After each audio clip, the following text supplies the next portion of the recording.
What's the Not Your Finest Hour podcast? What is that all? I mean, I've heard stories. Not Our Finest Hour podcast. One I'll have to check out one of these days when I get a minute to listen to it.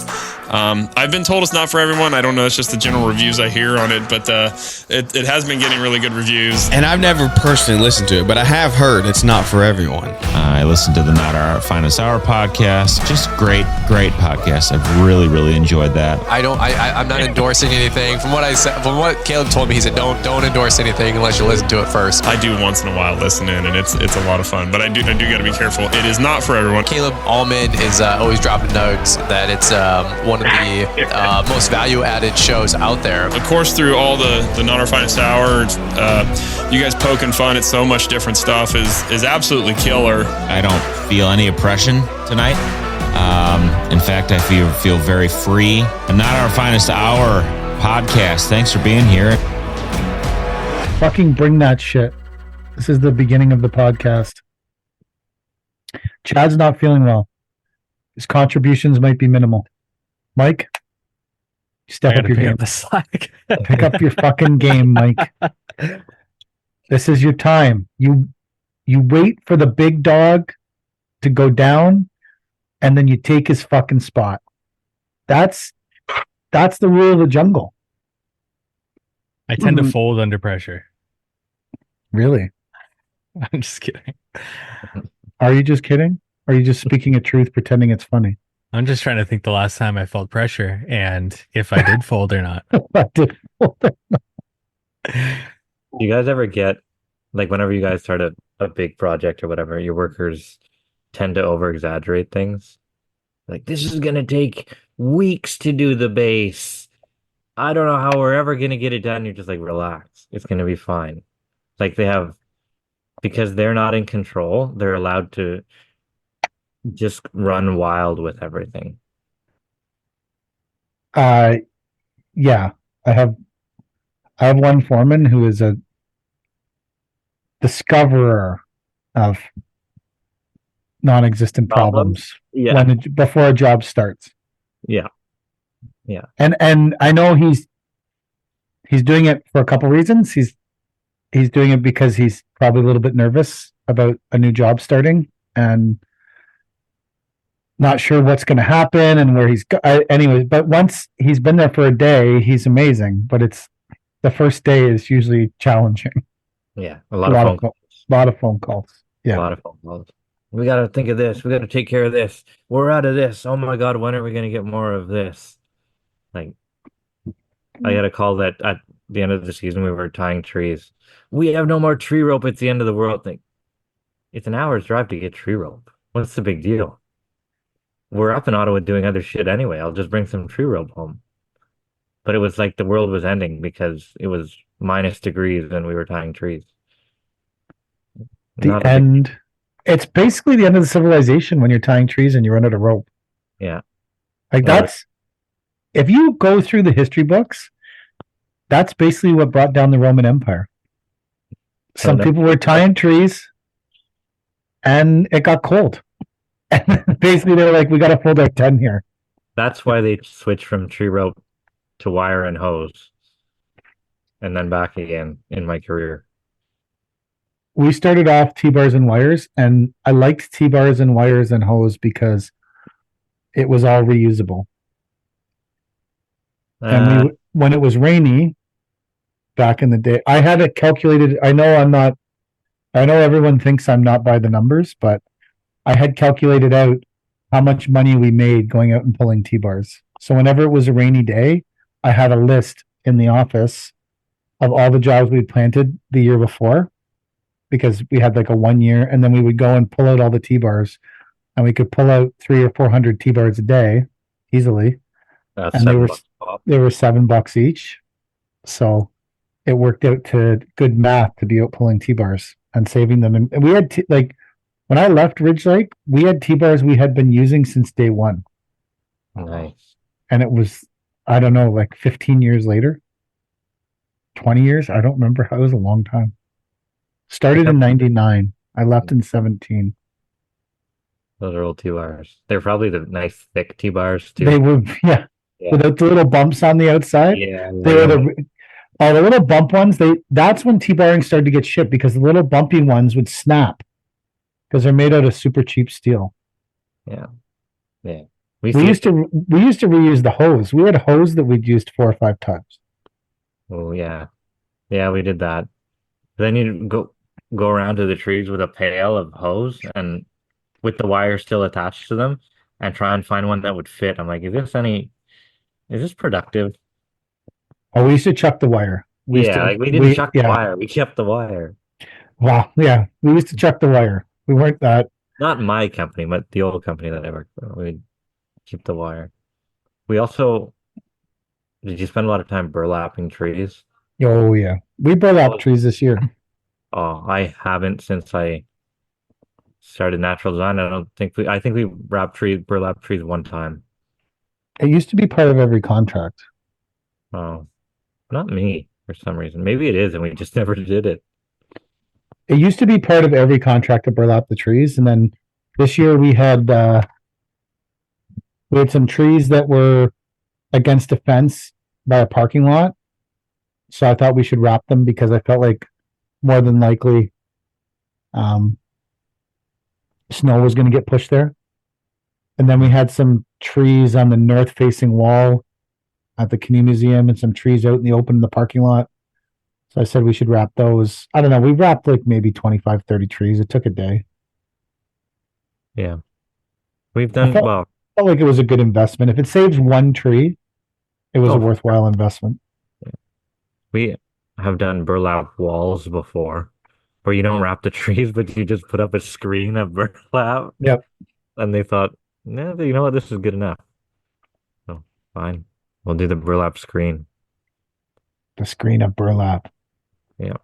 Yeah, we wrapped trees on the last couple of days there, and then give us something. Now, though, the one thing I will say is you don't ever have to go back and get the wood stakes. So what happens to them? They just rot and then they fall off, and then the maintenance people pick them up and take them. Put them through the lawnmower. Yeah, burn them, add them to the garbage can that they drive around with on their lawnmower. The little pail. Bitch about how the fucking garbage thing is outside of the, what do they call it? Consolidated work area, or what the fuck is it? Root density. This fucking taking this shit to the garbage is fucking up my root density. My root density is fucked. So I got the big invite this week to the Kid Contractor podcast. Ooh, nice. Big invite to be on there. That's round 2 for you. I just waited till he'd been through every other single person and was ultra desperate for a guest instead of asking. I haven't got a round 2. Chad, have you? No. Jesus. You haven't been on Kid Contractor? Yeah, I've been on once, but not a round 2. Have I been on it before? Oh yeah. Yeah, I'm sure I've heard you on there before. What do you mean your royalty checks aren't coming in? I guess not. I guess they're not coming in. So I'm wondering if Caleb's going to put me through the ringer. You know, ask I want to know if he's going to ask me the groundbreaking questions that he asked CMG. Just, it was an invite out of the blue, so I'm interested to see if maybe I've said some controversial things or something. Or did you had you challenged him to have you on the podcast for something? What was that again? I did. That was a long time ago. Yeah. To ask you, because that was when all the stuff was going on with CMG and him, CMG University, and he said something about he doesn't like to aggressively interview people. It was something to that reference, and then I said on Instagram he could aggressively interview me and ask me anything that he wants, I think. And then he did respond and say he would have me on. So maybe this is just a repercussion of that from, he's a busy guy. So maybe 14 months ago, he took a note that we need to have Paver King on the podcast. And I like going into the podcast with no prep work.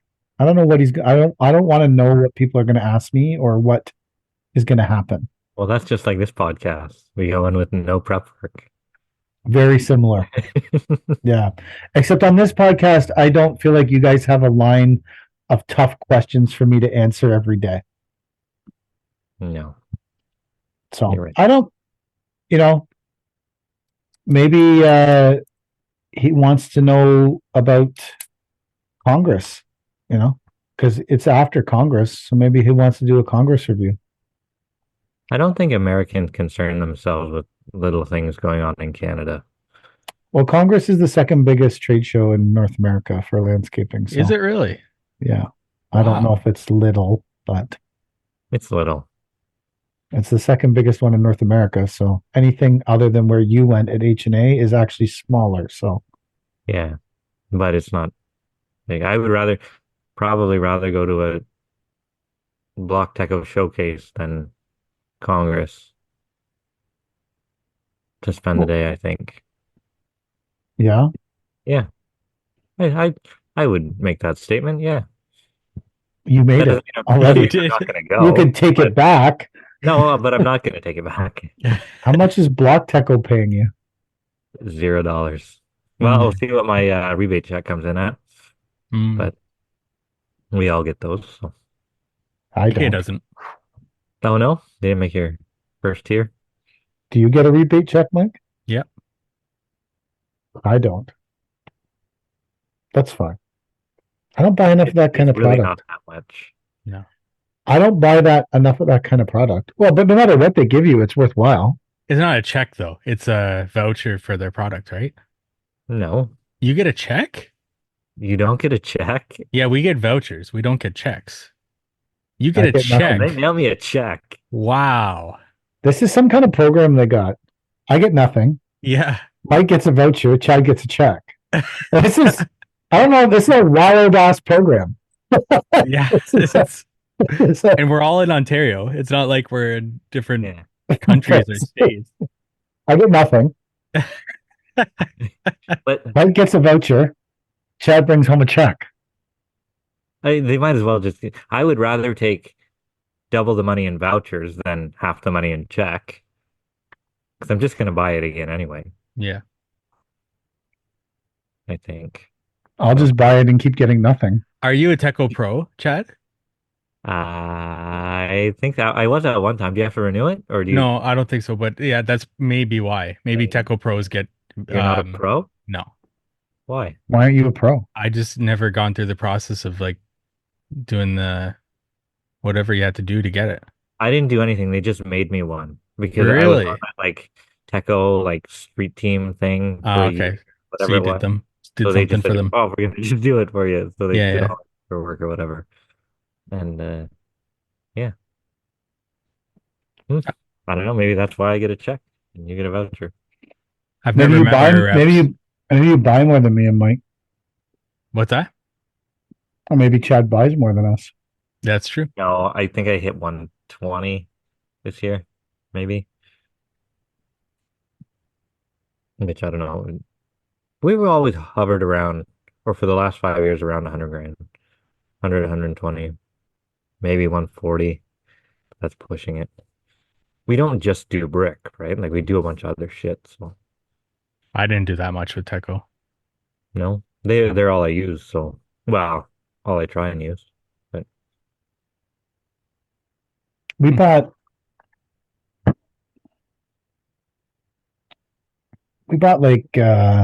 3,000 square feet at the end of the year, I guess.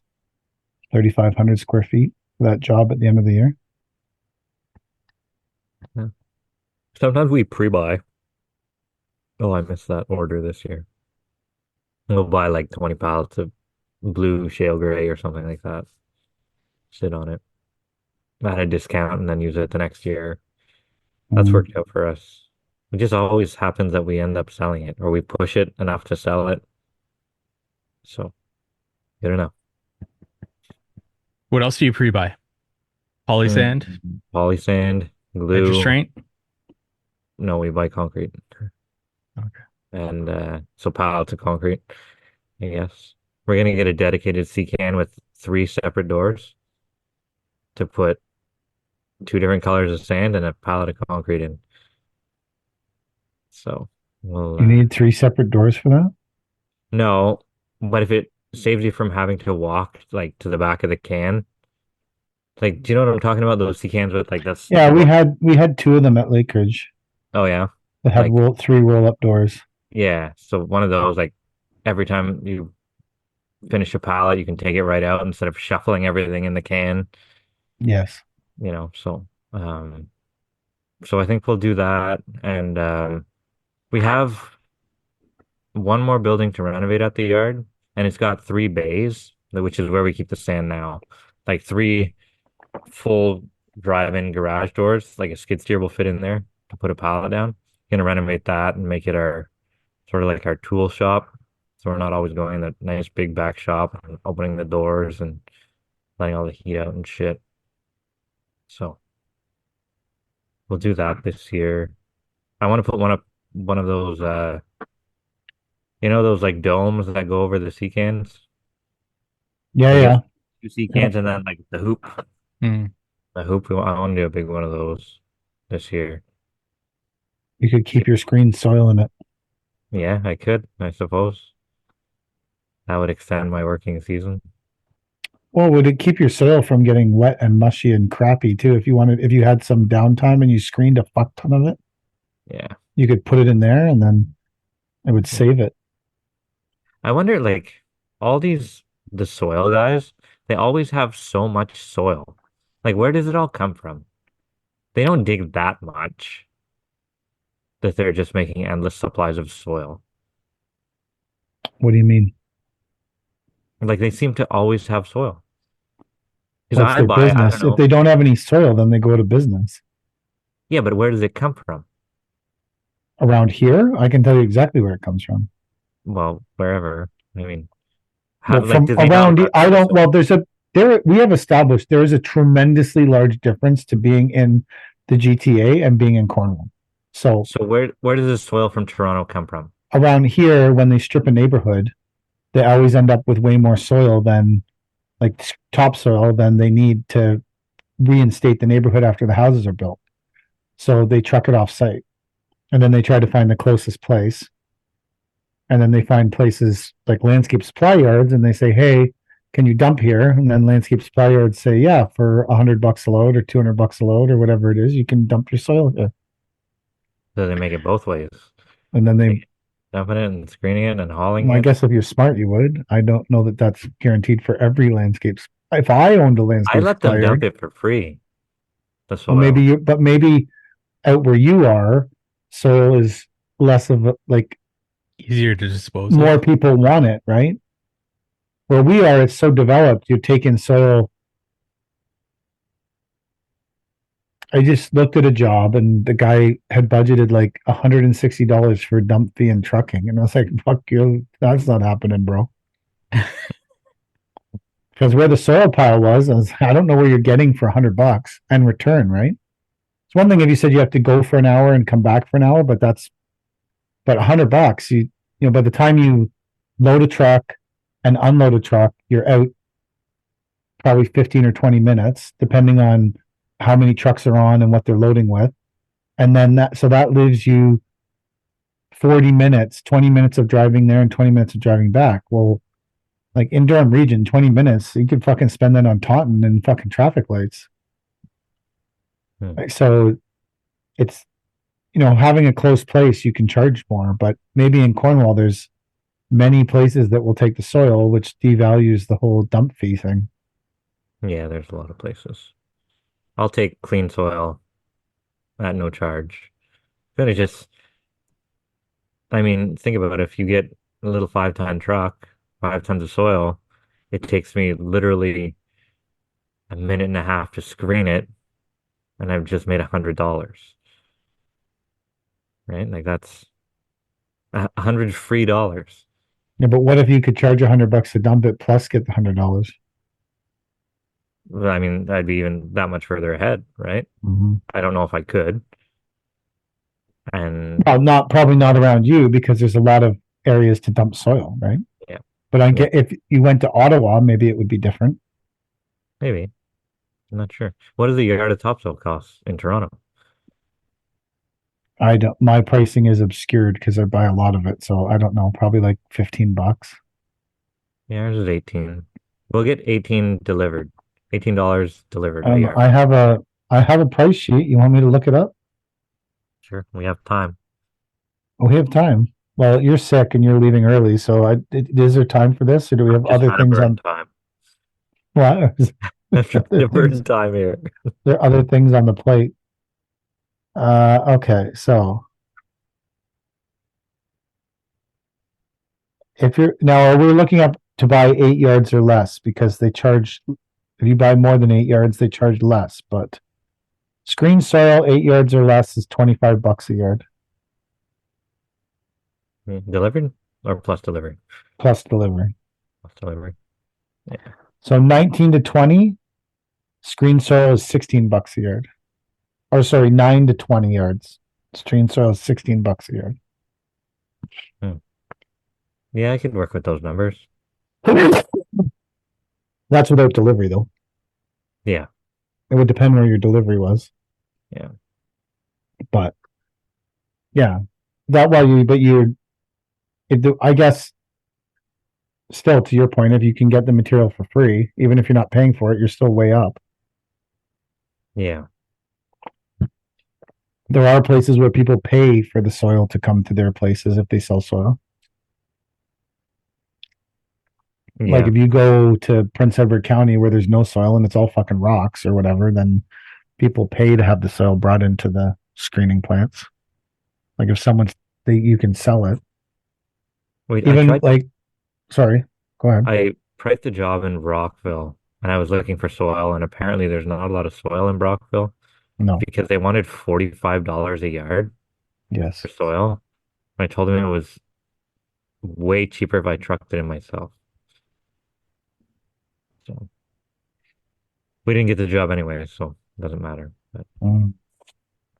$45 seems like a lot of money for soil. It depends if there's no soil. Suppose. Water could be $1 or water could be $100,000. Depends on how much fucking water there is and how desperate you are for it. Yeah, Or water could be free. water can be free. I've seen these videos lately. It's a big flex in Africa now to pour water out. Yeah. People are making flex videos of they're in Africa and they're pouring water out of bottles and dancing around. It's like I guess like like a rapper in North America with a chain or a Lamborghini. In Africa, they're dumping bottles of water out. Wow. Hmm. That would be a landscape flex on a hot day. Just get out of your truck in front of all the workers and just dump a bottle of water. But only if you say that you can't get your own bottle of water from the corner store. I would never. I always ask the guys if they would need something. If you want to go get you guys drinks or something.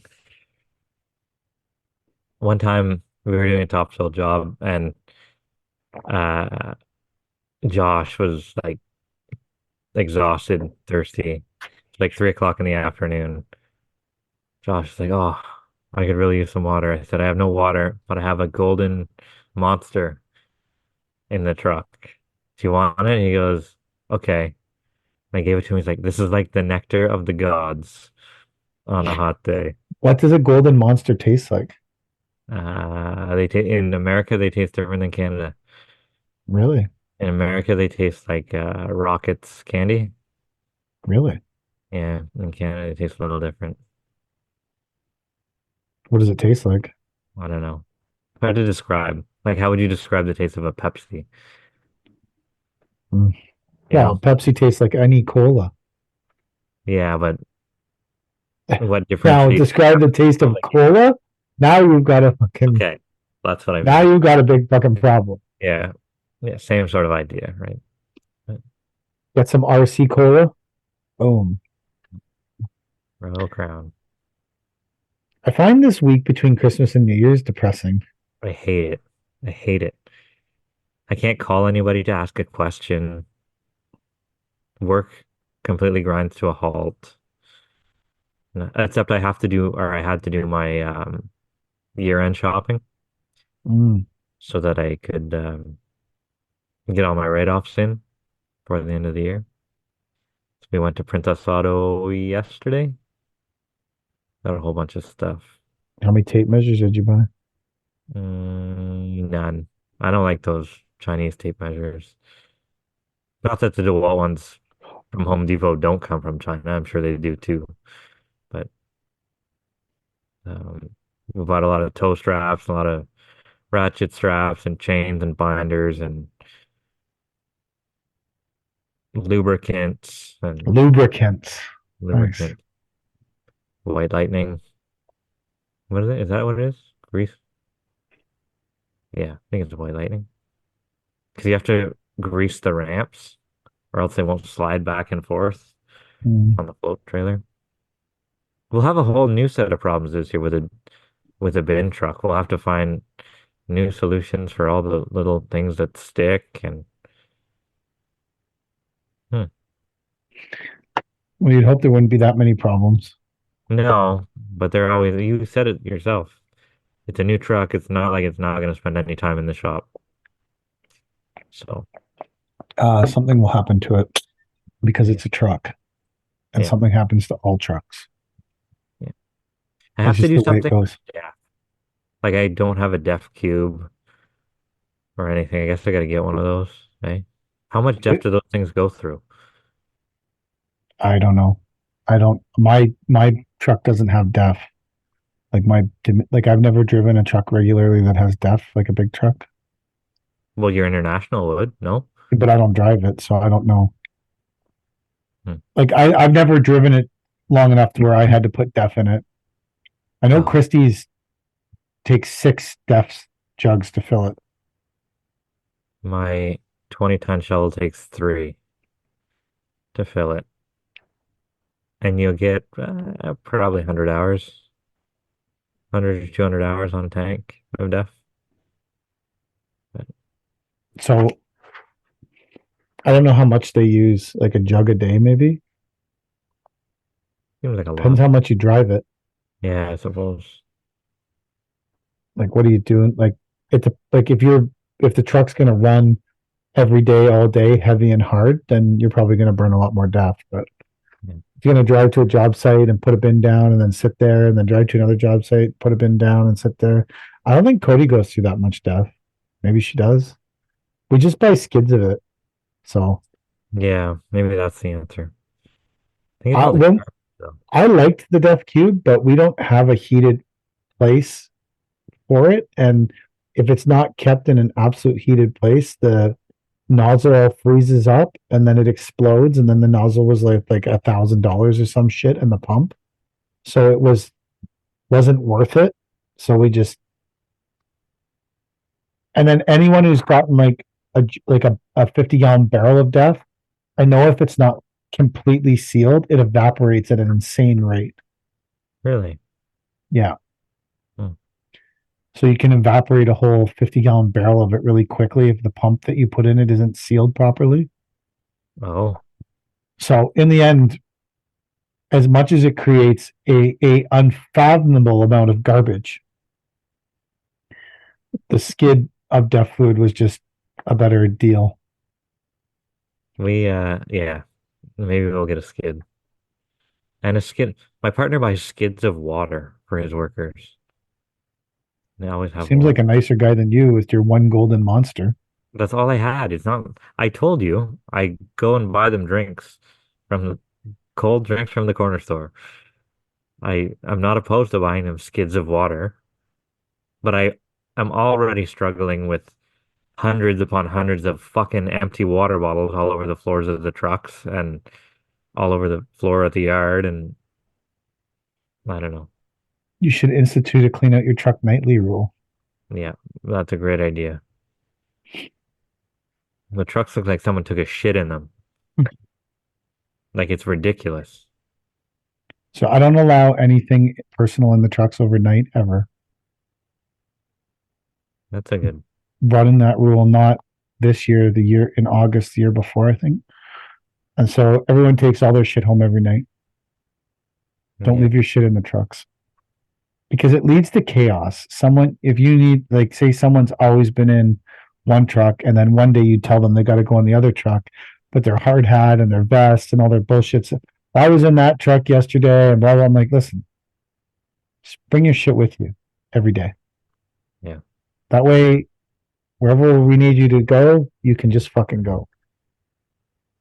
Go. But they take all the garbage out of our trucks every single night. Throw it in the garbage bin. I hate garbage in trucks. Agreed. Like, we got jammed with, we kind of half finished a job and then it snowed and then Christmas and blah, blah, blah, blah, blah. And the truck has been in the yard attached to the dump trailer with the fucking shit in it for like a week and a half. And I can't get it off my fucking mind because it's driving me nuts the whole time. So today, even though we're probably going out on Friday, Cody and Andrew were in the yard and I said, listen, empty all the shit out of that fucking truck, take the trailer off it and park it properly. Even though they're probably going to have to reload all that same fucking shit on Friday, I didn't care because it was just driving me insane that this trailer was attached to this truck with a wheelbarrow in the back of it and some HPB that at one time had frozen into the trailer. Oh, yeah.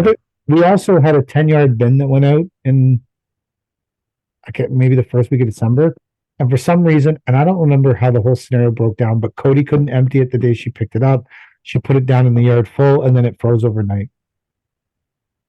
And so there's this one bin in our yard full of dirt, which makes no actual difference, I don't think, for the year because it's a 10-yard bin. We don't use that much anyways. But today when it was raining and +5, I said, Cody, see if you can dump that motherfucker. Yep. I don't like it. And she did. And it came out. It was like a fucking miracle. Nice. In the shape of a bin, did it come out? Like, She said it was like she put it all the way up and it didn't move, and then she backed up and hit the brakes and went, boom, and she went fucking sick. She put the bin down, knowing that it probably would make my day that she got all the shit out of the bin. So yeah, I fucking hate stuff like that. I hate it whenever the trucks are half full in the fall and they leave them overnight. And they can't do that. Can't do it.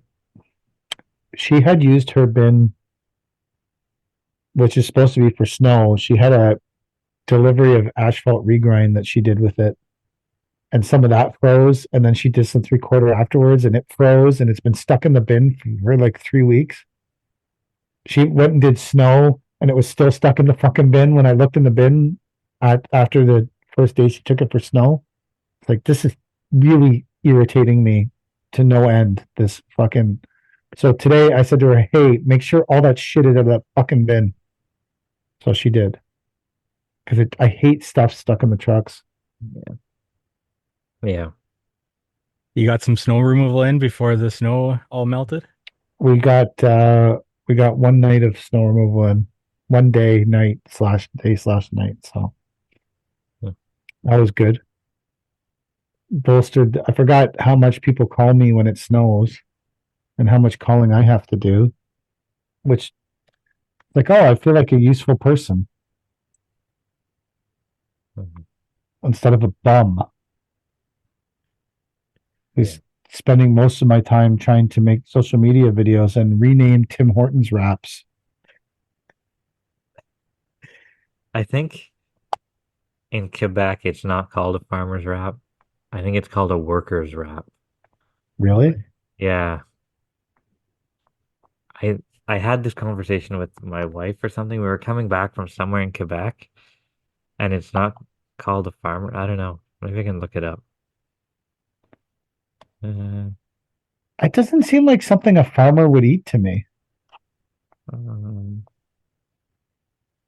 I don't know. Do you see a farmer grabbing a tortilla? Like, I could see a farmer eating hash browns, bacon, eggs, 100%. I don't see a farmer grabbing a tortilla and making a wrap out of that food. But I'm also not around a shit ton of farmers, I so. think a farmer's wife would make it, but not a farmer. But would a farmer want a wrap? Don't you think a farmer, like in my mind, from the movies, mind you, and I'm probably stereotyping here, farmers get up very early in the morning, they go downstairs to a big harvest table, and they sit down and they have a hearty meal. At no point in any movie have I seen a bunch of tortillas on a farmer's hearty table of meal in a movie. Now, I'm not saying that movies are always historically accurate, but I do feel there's a little bit that I think it should be named I was too lazy to make my own food wrap. I like those farmers wraps. Do you think they're significantly smaller post pandemic? Yes, they do. They did get smaller. So you think before the pandemic, the farmers wraps were much larger? Yes, absolutely. So it's the Tim Hortons Wrap de Travailleur, which I What think does is that a mean? worker. Traveler's wrap. Travail is to work, Yeah. right? So it's a worker's wrap. You are way off base asking me about the French language. Yeah. So I don't. I bought the farm. You know what? I bought the farmer's wrap just for the video. I didn't eat it. You didn't eat it? Yeah. No, because I don't eat carbohydrates, and it's like a wrap. So I just fucking bought it, made the video because I thought it was funny, and you needed a wrap for the video, and then I threw it away. You could have gave it to someone homeless or something. Are you on a diet still? I'm in fucking Brooklyn. Like there may be a homeless person in Brooklyn, but they're not on every corner. Like there admittedly there may be some homeless people in Brooklyn. I don't know, but honestly, I don't know where if I knew where they were, I would have given them a wrap. Am I still on a diet? Yeah, that's like a permanent thing for the rest of my life because my metabolism sucks and I'm old and I've been fat since I was a kid. So yeah, I'm like, there's no end to it. Okay. There's not an end in sight. Like a year from now, I'm not going to be like, yeah, I'm going to eat a pizza now and gain 50 fucking pounds back in 2 months. So there's no more pizza reviews. Those are off the table. I would review a pizza. I just wouldn't eat it. Some places have keto friendly crust, like Red Swan Pizza, which is outstanding pizza. Red Swan Pizza. The Red Swan. I don't know if I'm opening a pizza place. I don't know if I'm going to call it the Red Swan. It seems like a strange name, but it's good. If you hear the term Red Swan, does your mind immediately go to pizza? No. Mine either. Mine does not either. So if someone sent me a thing and said, "Can you review this pizza?" I would review it, but I probably wouldn't eat the whole pizza. Only because I'm trying to. I've concluded. So was the day I was plowing the snow. So I plowed the snow in our yard, which I made a video of, and then pointed out on Instagram that it was not a commercial lot. It was our fucking yard. So when our insurance company watches the video, they can read the big thing written just to them about how it's our fucking yard and they can fuck off. And I fell walking in the yard, which happens to me a lot. That's why I have the alert on my watch because I've fallen and knocked myself unconscious in the yard a couple times. But now Kelly gets alerted when I fall. So that way she knows that I could be in the yard unconscious. And I fell in the yard on the 24th walking. It wasn't even in a slippery area. I just fell, I guess because I'm old and uncoordinated. And I didn't think I hurt myself when I fell. But a week later, I can confidently tell you that I hurt myself pretty bad falling, and I'm still in an insane amount of pain. And I really feel like as you get older and you're in your 50s, you stop healing at any rate of speed. Yeah. I think that's probably true. Yeah. So I've been limping around for the last few days, or since last week, I guess, Tuesday. It's been a whole week, and I think I'm in worse shape now than I was after I fell. I've concluded that being an old landscaper essentially just means living in constant searing pain. Let you know when I get there. Well, you're getting off the tools at a young age. It's 38 a young age to get off the It's a tools. lot younger than 50. Yeah. This was the first Oh, year I really didn't okay. work at 50. So you got 12 years head start. But I still do stuff. Not like I I don't still do it. did stuff too, but not on a daily grind. Yeah. Okay. I laid a hell of a lot of sod this year. What's a good age to get off the tools?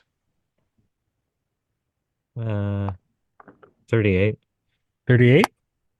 I'd say so. Yeah. I can tell you 50 is not a prime age. I think at 38, you put in your time. You should know most things to do. My problem is I started this company when I was 44.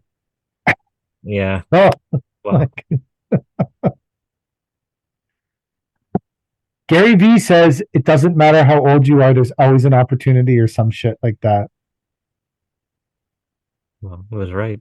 I'll have you know that Colonel Sanders started Kentucky Fried Chicken when he was 68 or some shit.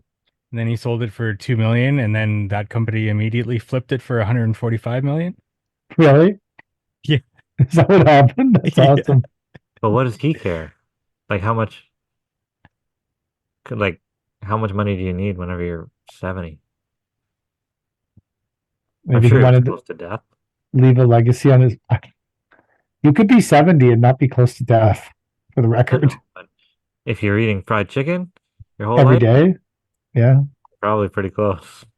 If you're the master of fried chicken. Yeah. Well, is he? I was thinking about having a reverse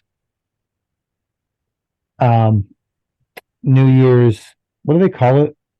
A New Year's resolution? I was thinking about having a reverse New Year's resolution year.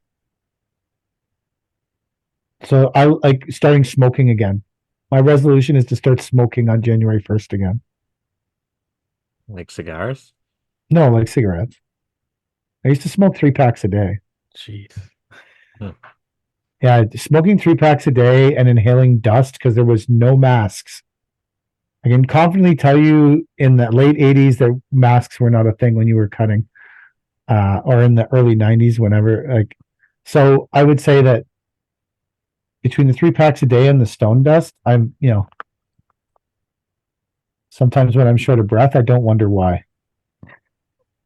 Anyways, I was thinking about doing a reverse resolution year. I feel like that would be fun. Like that would be a fun year, man, to just say, you know what, for the next 12 months, I'm going to smoke and drink and eat garbage for 12 months. And then the next year have a resolution year where you stop smoking. And I don't drink anyways. I don't like alcohol, but let's say I did. Say I did like drinking. I like smoking. So that was my reverse resolution was to start smoking on January 1st. Hmm. But everyone I've talked to about it, they seem to think it would be unproductive. I'd agree. We need you to stay healthy for this remainder of this podcast. Hmm. I got to stay in peak condition for the Kid Contractor podcast. Yeah. Yeah. They could be asked, like Caleb could be asking me the tough questions. Is there anything go ahead. No, go ahead. Is there anything you guys are embarrassed about in your business that you wouldn't talk about? That you like, I don't think there's an interview question that I wouldn't answer. I'm not embarrassed about anything that I've done.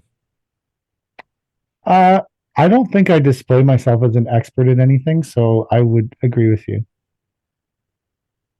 I'm pretty self-deprecating, so I like to talk about things like dropping pavers in pools and Mm. when those things come up. I wouldn't say I'm embarrassed about anything. Ashamed? Are you ashamed of anything that you've done in business? Shamed.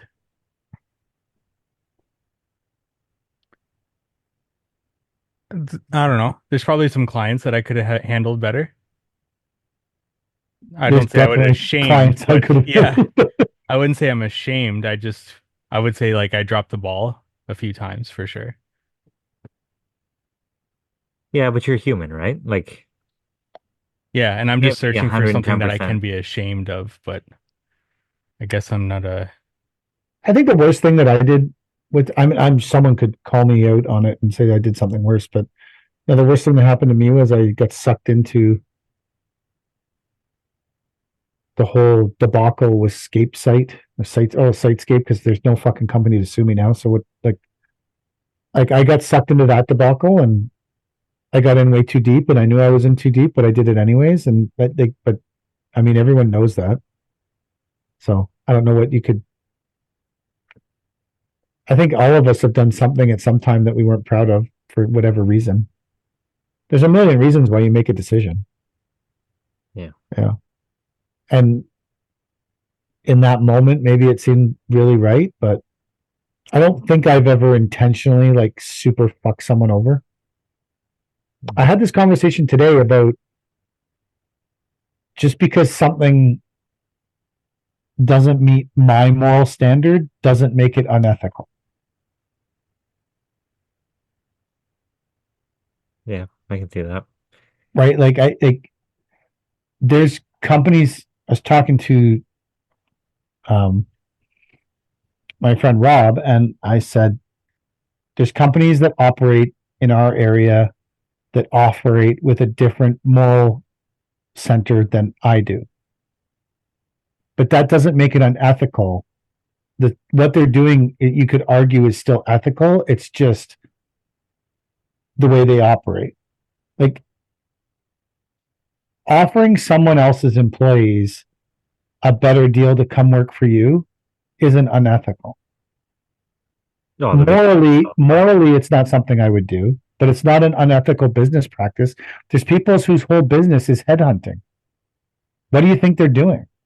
They're going to Royal Bank to headhunt the vice president to bring that vice president to Scotiabank. So, like, it's not part of a morality that I play in, but it's not unethical to do that. To find people that you want for your business and aggressively pursue them, that's not unethical. It's not something I would do morally for me, but that doesn't make it unethical. Unless you guys disagree. No, I'd pursue someone who worked for someone else. Yeah. Everybody's got to eat. I just want to eat better. Yeah, but like you agree that the pursuing someone else's employee isn't unethical, Correct. Mike? Yeah, sorry, my laptop's just making a weird sound. I would agree, it's not unethical. Yeah. So, but morally, for me, I probably wouldn't do that. If the person who is employed by someone else came to me and said, I'm looking to improve my life. I think my life would be better working for you.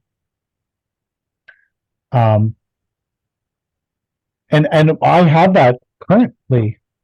When we hired Cody, she was working for a local contractor, and she called and said, hey, they don't have full-time. Well, she DM'd me on Instagram, but she said, hey, they don't have full-time driving for me. I want to be a full-time driver. I got my DZ license for that purpose. I don't drive full-time, and that's what I really want with my life.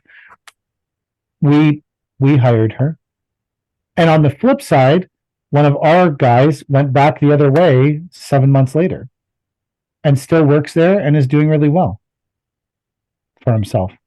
If somebody headhunted one of your employees and they do business with you, would you continue doing business with them? I would depend how big a client they are, I guess.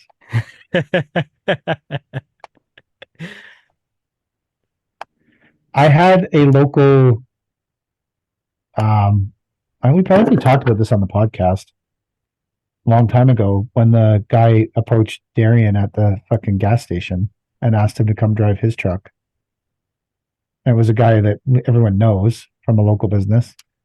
And my solution was to call my friend, because I don't have that guy's number, and try and get his number. And then I was going to send him the contact information of all my employees and say, take your best shot, motherfucker. That was my reaction to it. It's like, hey, you want to harass my employees in the fucking gas station parking lot? No problem.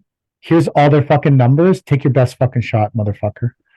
But then I got told by a couple of people that that wasn't a great way to handle it. It was better to ignore it and move on.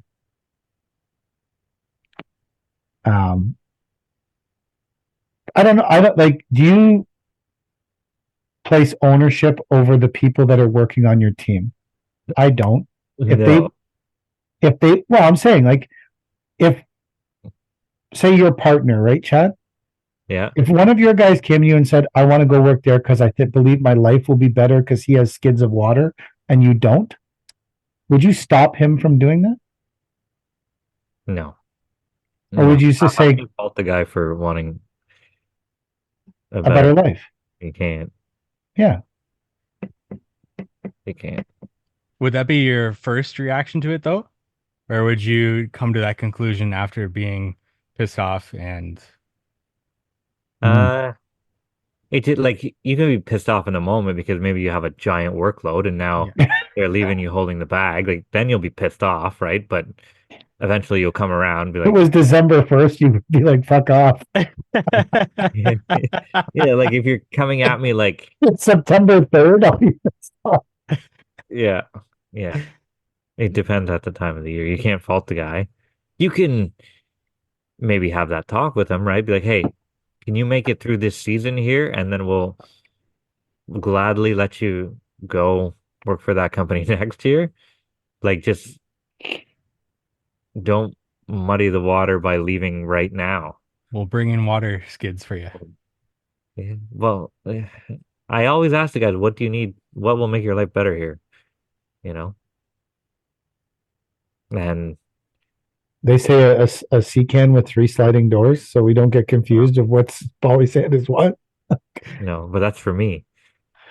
That makes me feel better when I wake up in the morning. Yeah, I don't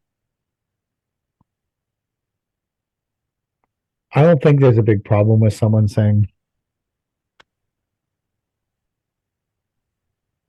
I think the only time that I handled someone leaving our company very poorly was when Darian left. I handled that very poorly. I apologize to him though. I did not do a good job. That is probably, if you're talking about things you're not proud at that happened at your company, I'm not proud of how I handled that. I'm normally very like, do what's best for your life. The first time he quit, I handled it well. The second time he quit, I did not. But we're friends. Like, I called him, we talked. Like, I don't think that he bears any ill will to me. I apologize for my behavior. Today, I had just like stepped or something, and there was pain absolutely riveting through my body from my heel and my tendon that goes up the back of my leg from falling. And at that moment, Andrew called me because when those split bins are on the bin trucks, for whatever reason, until you physically drive the truck somewhere, they won't build up air past 80 pounds. Which the first time you step on the brakes, the buzzer comes on, right? Because you're back to 60. But if you drive them down the road, sorry? Just because of the type of bin like that. Well, so the thing is, on those bins, there's 6 brake chambers, plus all the lines that have to fill with air. You're talking about that compressor on that truck that's not designed for that, filling that whole, all those. So when you drive it down the road, whatever the difference is in how the compressor reacts to idling versus driving hard, it immediately, within 30 seconds of driving it down the road, the whole truck's charged, you're at 120. Like, you literally drive it half a kilometer and it's fine. But if you don't drive that truck every day, which I think Andrew's driven it once before and it didn't have a bin on it, you don't know that, right? But he called me in that moment when I was in searing pain, regretting the 50 years of decisions I had made before that moment to lead to the searing fucking pain. And he was like, hey, this truck's not filling with air. I was like, yo, man, it's fucking fine. Just because the other thing is, when the bins are in the air, I think there's like a release on the bags on the back or something. The bin needs to come down flat and you need to drive it a half kilometer. I was like, can you just drive the fucking truck? Like, what the fuck, man? And I was just irritated and upset because of this. And then he called me at the wrong moment. So I called him later in the day. Well, I went to the yard to see him, but he was gone home. So I called him later in the day and apologized because I had lost my temper. And it wasn't his fault. He was just concerned that the truck wasn't building air, which in his defense was a very fair concern. Hey, this truck's only building air to 80 pounds, which is super fair and realistic phone call. But I just, in that moment, I was just pissed off. Plus, I don't like this week between Christmas and New Year's to begin with. I'm already in a shitty mood just because of the time of year that it is. And he just called me, but I think that I'm better now because I recognize that I wasn't very nice to him. Although he worked with me for so long before that, and I yelled at him so many times, so harshly. When I called him, I was like, "Hey man, I'm sorry I got heated like that. That shouldn't have happened." He was like, "Oh man, I didn't even acknowledge it. I didn't even know he got upset." I was like, "Oh fuck. How many times have I yelled at this poor guy? Not recently. This is in the past." Like, fucking. I think in general, though, I would handle that situation well. Of all the times people have come and gone, the only one that I mishandled, I think, was Darian. I was also very sad when he left because I really liked him, and I still really like him. He's a good person, but I really felt like he was just part of our. I understand. Anyways, I didn't do well with it, so. But I feel like I made up for it, and I was at least mature enough to recognize that I didn't do well with it. Yeah. There's been some other like this year when I was dealing with if you're like 23, are you like Gen Z? Probably. Yeah. Yeah. So I was What's dealing with after millennials? Gen Z? Yeah. Okay. Yeah, I think so. I think if you're 24, you're Gen Z. You're not a millennial.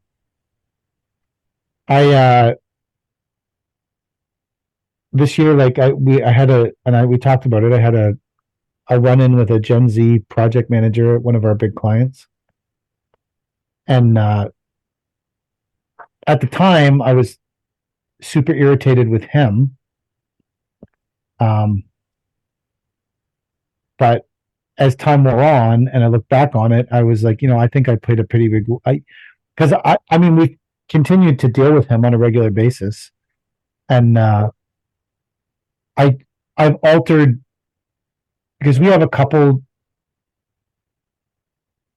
maybe another Gen Z person that works. Anyways, there's a couple people now. I've altered the way I talk and the language that I use when I'm speaking to them consciously, because the way that I communicate is a lot of swearing, and the tone I use, I think people infer as being aggressive when it's just me being so used to talking over running diesel motors that I talk loud and sharp.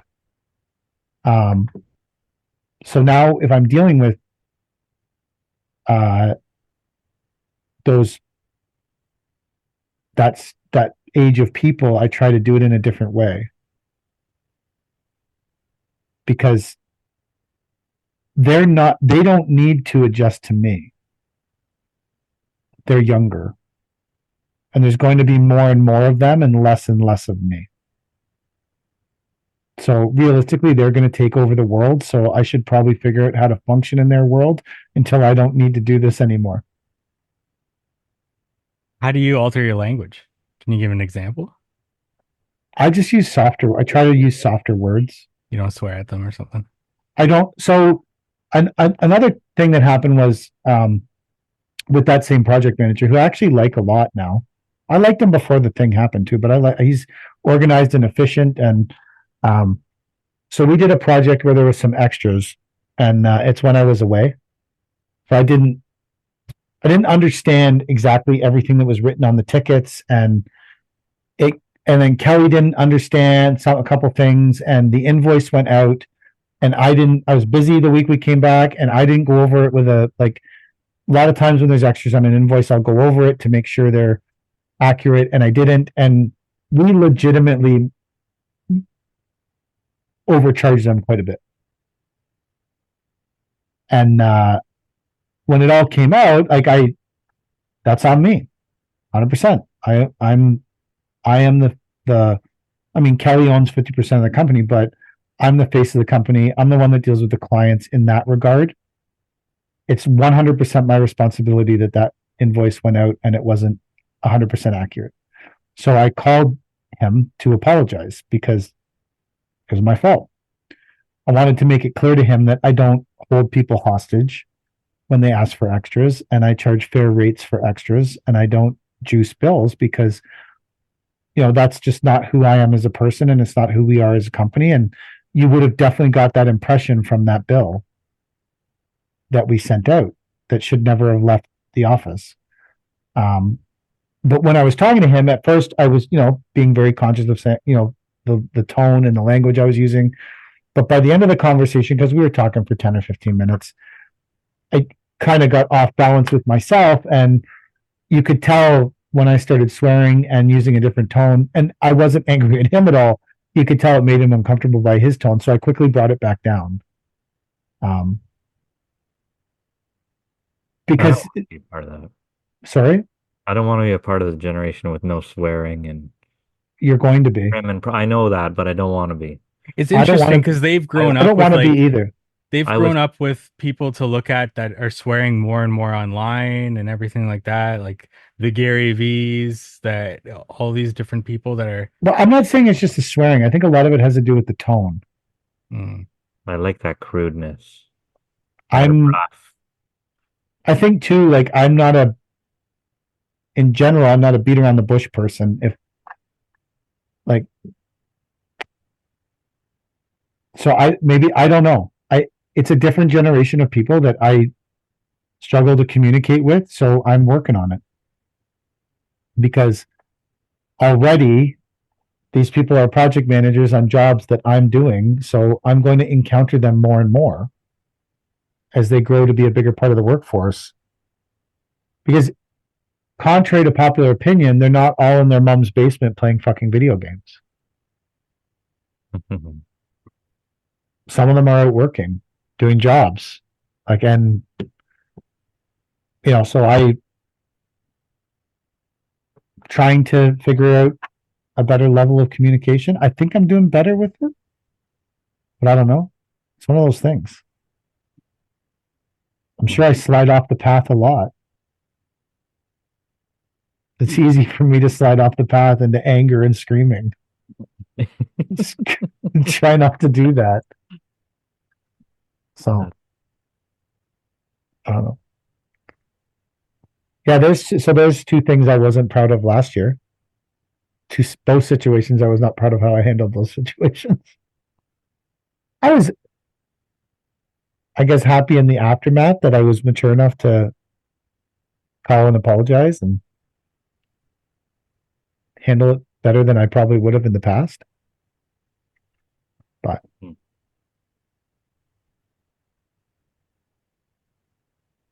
I don't know.